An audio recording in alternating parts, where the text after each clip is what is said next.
Et bonjour à tous, je vous retrouve pour une nouvelle vidéo. Ça va être une vidéo plus pour débutants, pour gens qui voudraient commencer le potager.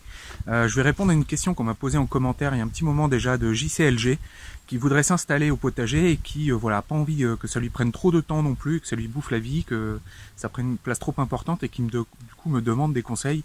Il demande de faire une vidéo sur comment vivre le potager sans le subir. Et donc voilà, je vais essayer de vous faire une petite vidéo avec ma petite expérience à moi et mon petit recul sur voilà comment faire le potager sans que ça prenne une trop grosse place dans la vie, puis que ça devienne un fardeau plus qu'un plaisir. Et bon bah voilà, je vais évoquer quelques idées. Et bon bah j'imagine qu'il y aura plein d'autres personnes aussi qui auront d'autres idées, d'autres avis, donc n'hésitez pas à réagir. Et puis ben voilà, bah écoutez, je me lance. Donc la première chose au potager à laquelle on pense, c'est le fait que ça prenne beaucoup de temps et notamment au beau jour, hein, parce que c'est surtout au beau jour que le potager demande du temps, et notamment que ça empêche de partir en vacances. Et effectivement, c'est compliqué de partir 3 semaines en vacances avec un potager qui tourne en plein août.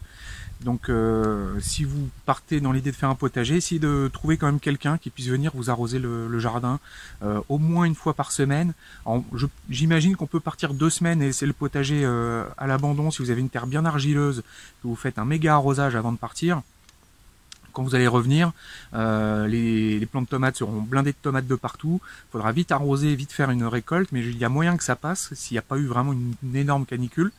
Mais bon, c'est un peu risqué, idéalement, pour vraiment être sécurisé. En plus, vous allez être inquiet si vous partez en vacances comme ça 2 semaines et que il y a personne pour vous occuper du potager, ça va vous bouffer les vacances pendant les 2 semaines. Vous allez être inquiet parce qu'on y investit beaucoup de temps au jardin, donc c'est compliqué après d'abandonner le jardin et puis de se dire bon bah c'est pas grave, tout va crever. Vous allez voir d'expérience, c'est quelque chose de compliqué à faire. Donc essayez de trouver quelqu'un pour passer au moins une fois par semaine pour bien vous arroser le jardin. Du coup que cette personne se récompense pour son effort voilà, en récoltant ce qui lui fait envie, hein, tomates et courgettes, et enfin tout ce qu'il peut y avoir à ce moment-là. Et bon, ça fait partie du potager aussi, c'est du coup de partager les légumes également.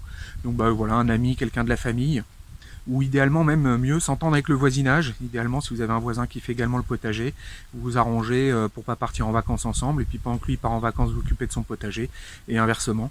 Et ça fait échange de bons procédés. D'ailleurs, je vous conseille vraiment d'essayer d'établir des bonnes relations avec des voisins qui seraient dans une même attitude d'essayer de faire des choses au jardin en extérieur, pour pouvoir justement mutualiser et puis établir une sorte d'économie de don contre don, où voilà, on se rend service mutuellement, et puis du coup ça tisse des liens, et puis ça rend vachement plus robuste et résilient au niveau individuel de se regrouper avec les gens autour de soi.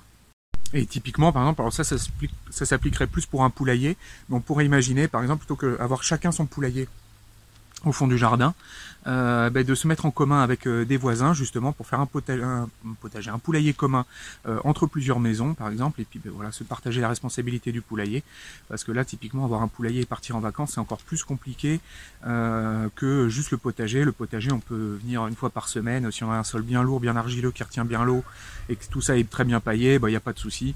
Une semaine sans s'occuper du jardin ça passe, par contre une semaine sans s'occuper des poules ça risque d'être compliqué. Donc voilà, pour un poulailler c'est encore plus vrai je pense, essayer de mutualiser, se mettre en commun avec des proches, des voisins, ça peut être quelque chose de super intéressant. Alors deuxième point pour que le potager ne vienne pas une corvée, c'est ne pas le faire trop gros.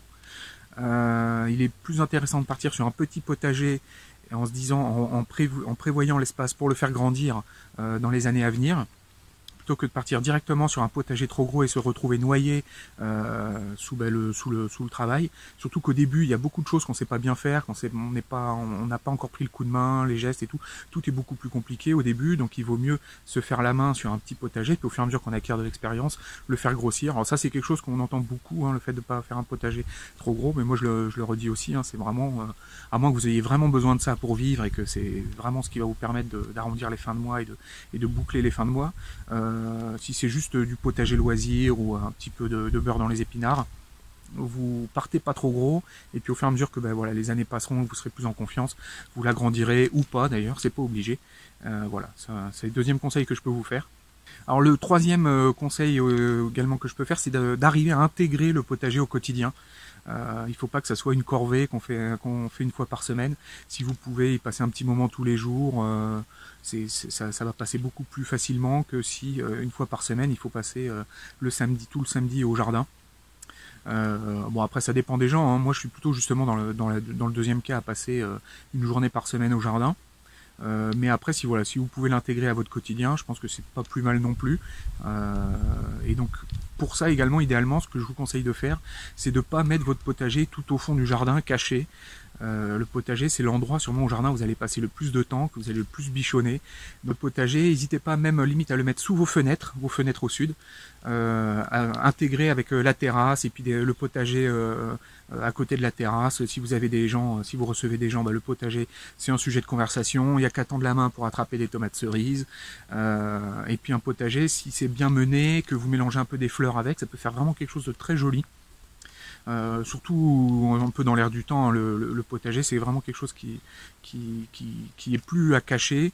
N'hésitez pas presque à investir également pour un peu pour le rendre joli, hein, des jolies barrières en bois. Enfin, avant, le potager, on avait tendance à le cacher au fond du jardin et puis à faire ça vraiment en récup, avec des bouts de machine à laver récupérés et puis tout. Enfin voilà, vraiment de la récup.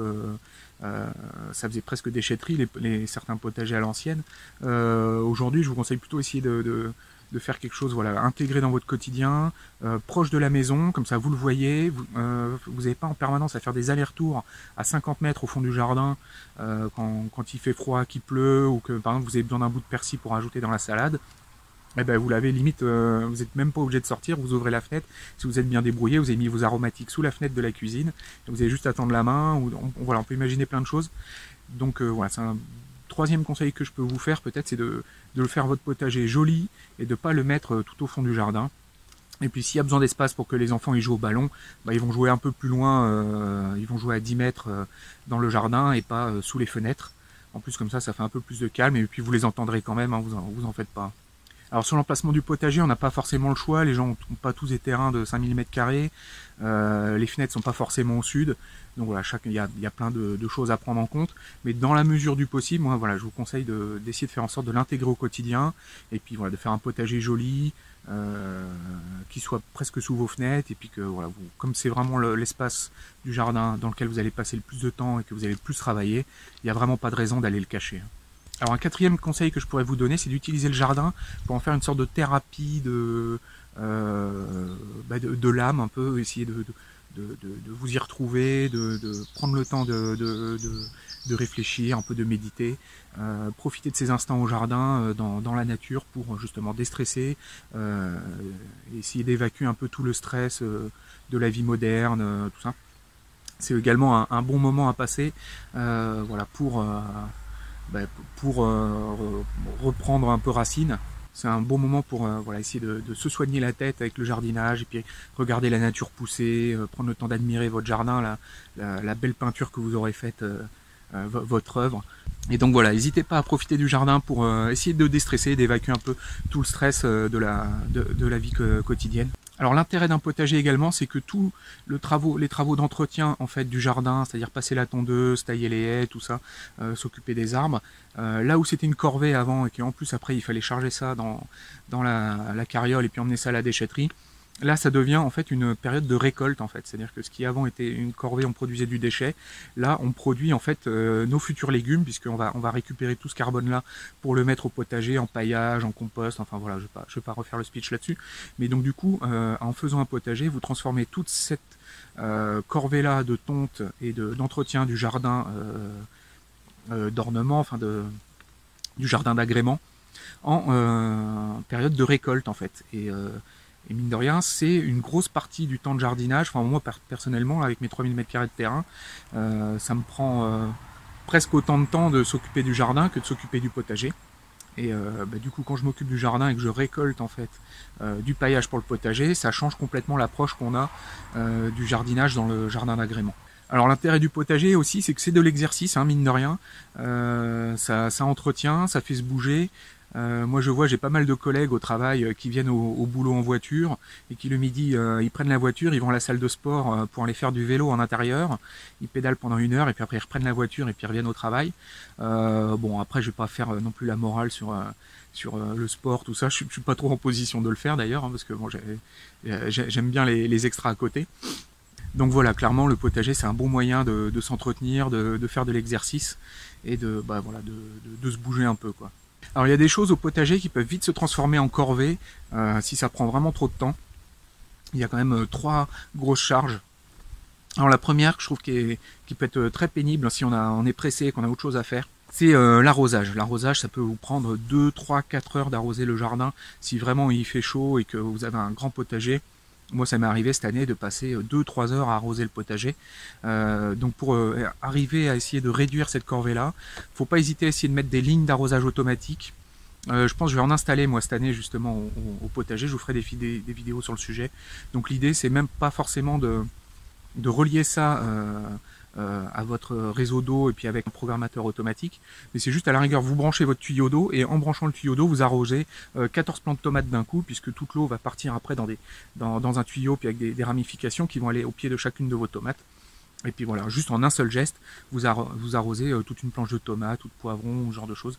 Bon, je referai des vidéos sur le sujet là, mais je pense que sur l'arrosage automatique, il y a des choses à gratter parce que au moins l'arrosage multiple, quoi, faire des lignes d'arrosage où en un seul geste vous arrosez plusieurs pieds, parce que ça peut vite être une grosse contrainte au jardin. Alors une autre très grosse corvée au potager, c'est le désherbage.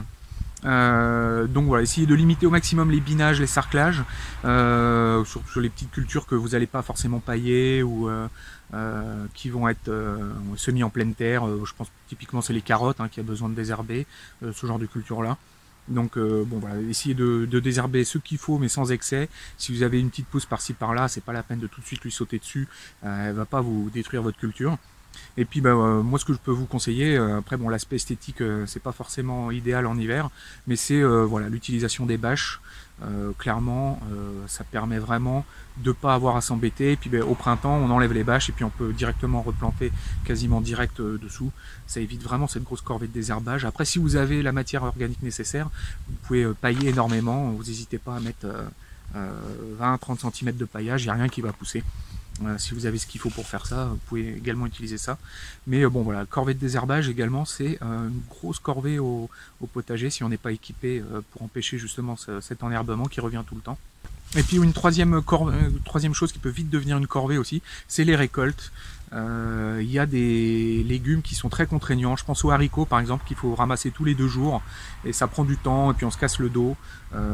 Voilà, par exemple sur une récolte de courgettes, pour récolter les courgettes, c'est le légume le plus facile qui soit à récolter. Vous mettez votre plant, la culture est super simple, puis vous venez une fois de temps en temps, puis vous ramassez les courgettes et puis vous remplissez quasiment vous récoltez avec une brouette.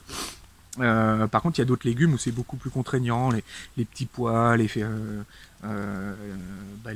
haricots. Bon, je sais pas, faudrait faire un peu tout le tour du jardin comme ça et puis réfléchir aux légumes. Mais bon, essayez de pas trop forcer, à moins que vous aimez vraiment ça, sur les légumes qui sont très contraignants. Justement, comme je pense que comme les haricots, les haricots fins. Donc voilà, essayez d'y aller mollo sur ces cultures-là parce que ça peut vite être une corvée. Puis généralement, avant, on avait tendance à faire, c'est qu'on envoyait les enfants ramasser et équeuter les haricots. Ils y passaient leur samedi et je suis pas sûr que ça soit vraiment la bonne option pour occuper les enfants le week-end que de leur faire passer 3 heures à équeuter les haricots. Alors moi, quelque chose qui me prend pas mal de temps au jardin aussi, c'est d'arriver à contenir les allées, puisque mes allées sont enherbées au potager, et donc il faut que je passe le rotofil régulièrement pour les tenir. Voilà, ça c'est peut-être un poste sur lequel on peut gratter aussi, c'est de faire en sorte que les allées du potager soient pas enherbées, et que voilà, soit vous mettez un géotextile ou du broyat pour empêcher que ça repousse en faisant une grosse fin d'azote. Enfin bon, il y a plein de méthodes, mais voilà, peut-être essayer de réfléchir à un potager dont les allées soient pas enherbées. Ça évite également du coup à avoir encore une corvée de désherbage supplémentaire à gérer. Même si du coup ce désherbage-là, encore une fois, peut servir de récolte de paillage pour mettre dans les potagers. Alors moi ici j'ai suffisamment d'espace au jardin d'agrément pour avoir des récoltes de paillage qui rendent négligeable en fait le fait d'avoir les allées. D'ailleurs, comme je l'ai fait au rotofil, c'est compliqué à récolter derrière, donc ça reste sur place. Puis bon, le fait d'avoir les allées enherbées, ça a aussi d'autres avantages. Ça permet de garder l'azote qui pourrait fuiter depuis mes bacs ou ce genre de choses. Bon, ça met de la fraîcheur aussi en été, ça met de la biodiversité et tout. Donc bon, ça aussi c'est les avantages d'avoir les allées enherbées, mais bon voilà, du coup ça demande du boulot. Faut les contenir pour éviter que l'herbe pousse de trop.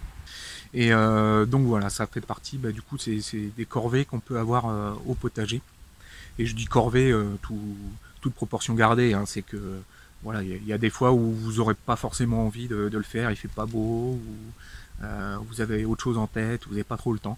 Donc c'est corvée plus au ce sens-là, c'est pas non plus une torture. Hein. Alors là c'est pareil, hein, je vais pas être très permaculture copyright là, mais clairement, moi, ce que je vous conseille, c'est de faire, comme je l'expliquais dans mes vidéos, ma première vidéo sur la permaculture, c'est de regrouper les choses, de mettre toutes vos tomates ensemble et ainsi de suite, et pas mettre des tomates un peu partout, comme il y en a beaucoup qui le conseillent.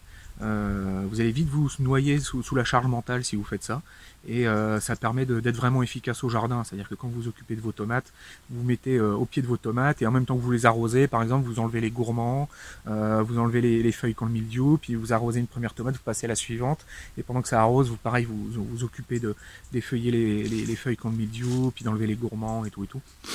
Et ça vous permet de systématiser un peu votre travail au jardin et d'être efficace. Et donc du coup d'avoir besoin de moins de temps pour vous en occuper.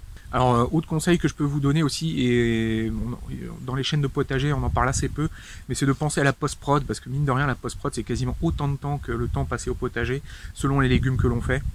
Là c'est pareil, j'en reviens encore aux haricots, hein. Les haricots c'est énormément de post-production derrière, il faut les équeuter et tout, les fèves c'est un temps de fou pour toutes les éplucher une par une et puis sortir les deux trois petites fèves qu'il y a dans chaque cosse, par rapport à, je sais pas moi, la post-prod qu'on peut avoir sur une courgette où il y a juste à vaguement l'éplucher et puis cloup et puis on balance ça, on en fait par exemple une soupe.